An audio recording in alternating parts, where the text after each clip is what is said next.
setelah adanya pemerkosaan itu, dari korban ini sempat memoto dan memvideo. Durasi videonya 5 detik, ada foto pada saat itu.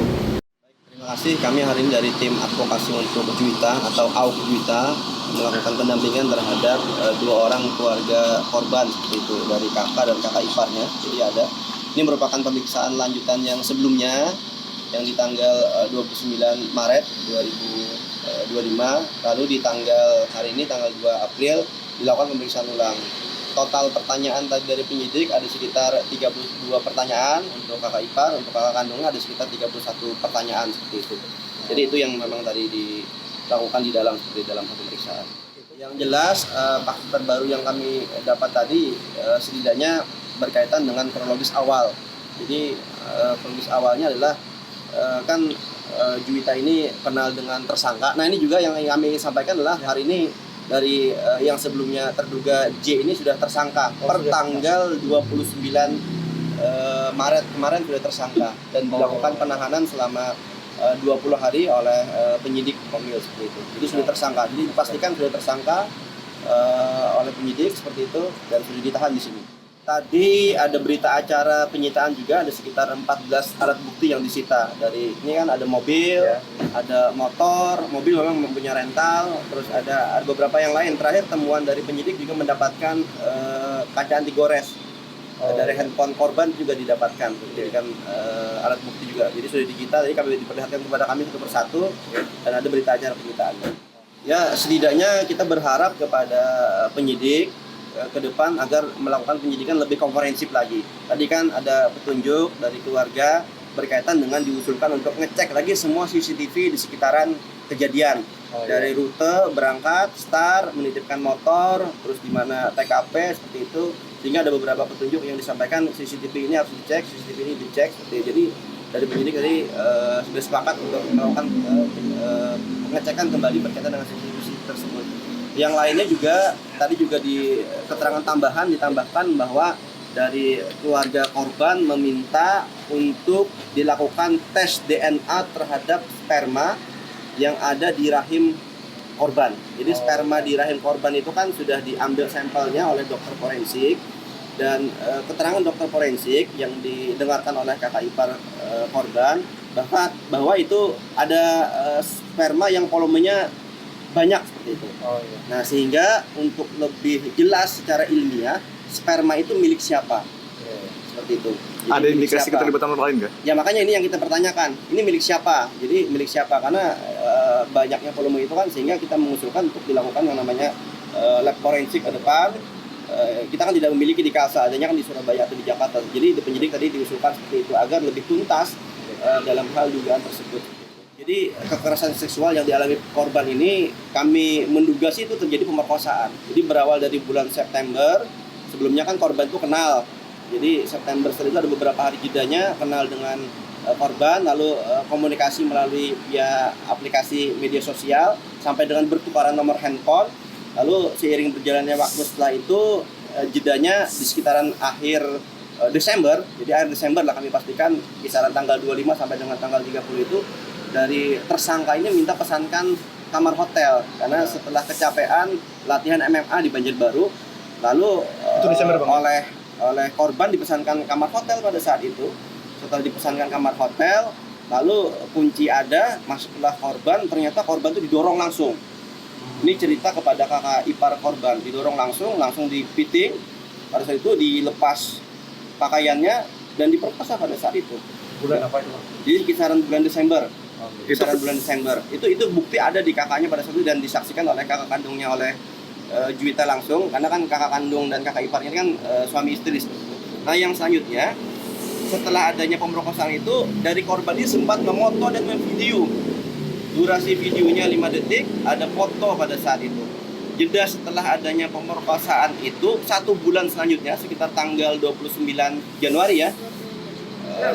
26 Januari berceritalah kepada kakak ipar bahwa ada keanehan di Juwita itu seperti stres, depresi pada saat itu. Lalu digali-gali oleh kakak ipar, kenapa kamu? Baru dia bercerita bahwa ada di perkosa lah. Kalau bahasa kami diperkosa oleh tersangka. Lalu kakak ipar minta, mana orangnya? mana nomor handphonenya, dikasih lah nomor handphone, diambil pada handphone kita, dapatlah dua nomor handphone. Lalu diteleponlah pada situ oleh kakak ipar, tersangkanya itu datang ke rumah di tanggal 27. Lalu pada saat datang tidak banyak bicara, kata dia ada itikat baik seperti itu. Jadi keluarga ini tidak meminta pertanggungjawaban apa pada saat, tapi ada itikat baik dia, lalu disambutlah pada saat itu sampai dengan terjadinya adanya tanggal 26, tanggal 27. Setelah itu dia 1 hari selanjutnya dia datang lagi ya. Lalu dia berjanji akan membawa keluarganya. Datanglah di tanggal 5 itu keluarganya, ibunya dan ada 1 orang laki-laki pada saat itu. Ngakunya kakak ipar, tanggal 5 Maret. Terjadi 5 Februari ya. Tanggal 5 Februari. Kan tadi tanggal 26. Lalu tanggal 5 Februari datang bersama orang tuanya. Dia tidak datang. Jadi tersangka ini tidak datang, cuma ada orang tuanya dan juga ada laki-laki yang mengaku kakak iparnya pada saat itu. Nah lalu pada saat itu semacam terjadi, kalau bahasa kita orang Banjar itu bahantaran lah, sampai dengan ada cincin pada saat itu, lamaran. Nah pasca setelah itu memang komunikasi itu tidak ada lagi sampai dengan tersangka ini pindah ke Balikpapan. Nah ketika dia pindah ke Balikpapan tidak ada bicara kepada Juwita korban, kepada keluarga korban, tahu-tahu pindah saja. Nah lalu pada saat itu dari kakak kandungnya Juwita yang suami dari Susi mau WA lagi kepada si tersangka, kemana kamu, seperti itu di WA, dan dikirim yang video tadi, video yang awal dia, video tadi kami ilustrasikan itu video pada saat tersangka itu menggunakan pakaian pada itu sebagai bukti bahwa dia diperkosa lah pada saat itu. Nah lalu setelah ada video itu di WA, durasinya lama setelah itu tidak ada komunikasi lagi. Terakhir kakak ipar korban ini berkomunikasi tanggal 17 Maret ya, 17 Maret seperti itu. Jadi berawal dari itulah yang pada intinya bahwa karena sudah diperkosa, dia ada itikat untuk bertanggung jawab, ya akhirnya sampai terjadi adanya pembunuhan seperti itu.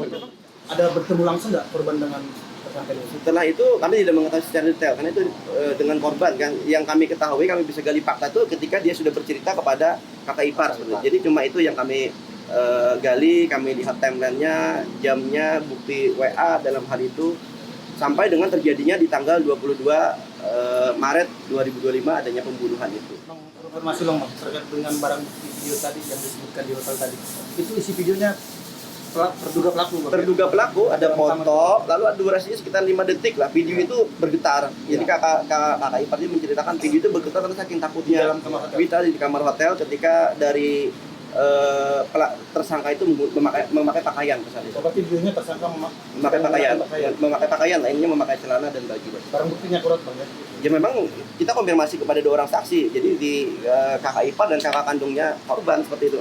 Makanya itu juga disampaikan tadi ke BAP, disampaikan itu di BAP secara detail. Ini semua keterangan sudah disampaikan ke BAP? Itu di BAP, jadi keterangan itu disampaikan di BAP, adanya informasi penyampaian dari otopsi dari dokter juga sudah disampaikan di BAP, semuanya. Jadi secara keseluruhan, secara komprehensif sudah kami sampaikan. Jadi mudah-mudahan ke depan bisa clear lah. Kalau untuk motif sendiri untuk tanggal 22 itu apa Bang sebenarnya Bang? Apakah dari video itu atau? Ya yang jelas untuk motif sih ini kan sama-sama masih mendalami. Kami hanya bisa buat cerita dari kronologis awal sampai dengan akhir. Kalau motif itu kan nanti tersimpul, tergambar ketika ada resume dari penyidik sampai dengan rekonstruksi. Jadi ada resume, ada rekonstruksi, ada petunjuk auditor dari penuntut. Nah baru kita bisa melihat secara utuh seperti motifnya apa. Tapi kalau sementara sih kami lihat ya tadi hanya sebatas dari cerita, ada bukti-bukti dan yang menyimpulkan motif kan nanti kepada penyidik atau dari pengakuan tersangka langsung seperti apa dalam hal itu. Artinya untuk motif sendiri sampai Kami belum bisa menyimpulkan saat ini, sama-sama masih mendalami, di penyidik pun masih mendalami karena hari ini luar biasa kan dari penyidik juga bekerja keras seperti itu. Hari ini pun ada tambahan lagi saksi dari pemilik rental kan sudah datang. Oh iya. Kalau yang 2 orang datang ke rumah itu bisa dipastikan nggak itu misalnya keluarga dari pelaku atau? Nah itu juga kalau dikonfirmasi memang benar ibunya ya.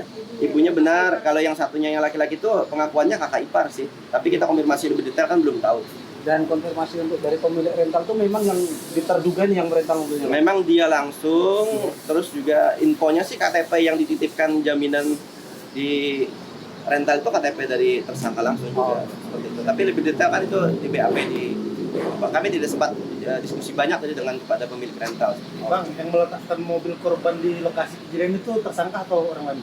Sementara sih tersangka seperti itu. Jadi semuanya kejadiannya tersangka yang melakukan. Tapi ada beberapa hal yang kami mengusulkan kepada penyidik harus digali lagi. CCTV, adanya kandungan sperma yang banyak seperti itu. Karena memang ada beberapa asumsi-asumsi, kita pun masih tidak percaya seperti itu. Ini apakah sendirian atau tidak? Dengan durasi waktu yang singkat, kami sepakati tadi setelah melihat bukti chatting itu kan ada di laptop 10.30. Lalu jam 10 jam setengah 11 itu baru mengambil motor, baru pinjam motor kepada kakak korban. Jadi ada durasi yang ya setengah 11, jadi ada durasi. Lalu juga di chatting itu juga antara Juwita dengan tersangka itu jam 10 lewat sedikit itu dia mengaku bahwa belum bisa jalan karena masih hujan. Jadi durasi-durasi yang singkat seperti itu. Ini juga perlu kami konfirmasi lagi ke depan dan sama-sama mudah-mudahan ke depan juga clear supaya timelinenya jelas, buktinya jelas dan memang clear juga dugaan-dugaan kita bisa dijawab oleh penyidik. Jadi di hasil otopsi itu kenapa dari kakak ipar korban ini bisa menceritakan detail. Kami pun awal mulanya hasil otopsi itu kan intinya adalah untuk kepentingan penyidikan dan di dokter kan. Ternyata pada saat berhadapan dengan dokter forensik itu kakak ipar korban ini sempat merekam pembicaraan dari dokter forensik yang menjelaskan. Yang pada intinya kesimpulan dari dokter forensik itu ini murni pembunuhan. Jadi kesimpulan otopsinya adalah pembunuhan satu. Yang kedua hasil otopsinya itu lagi ya tadi adanya memar lebam di kemaluan korban. Tapi tidak hanya di leher lebamnya bang. Ya di kemaluan pun ada. Jadi ya dugaan kita juga sebelum dia dibunuh juga diperkosa lagi seperti itu. Makanya dari otopsi itu kan bisa dijelaskan secara ilmiah. Tapi untuk mengilmiahkan lagi spermanya itu juga harus di lab lagi ke depan agar ini sperma siapa saja, apakah cuma terduga pelaku atau seperti apa. Oke, siap.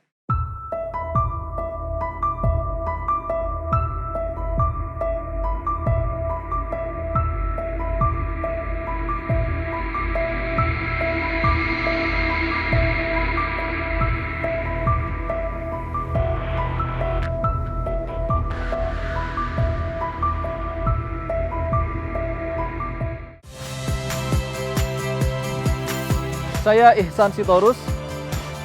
Saksikan program-program Kompas TV melalui siaran digital, pay TV, dan media streaming lainnya. Kompas TV, independen, terpercaya.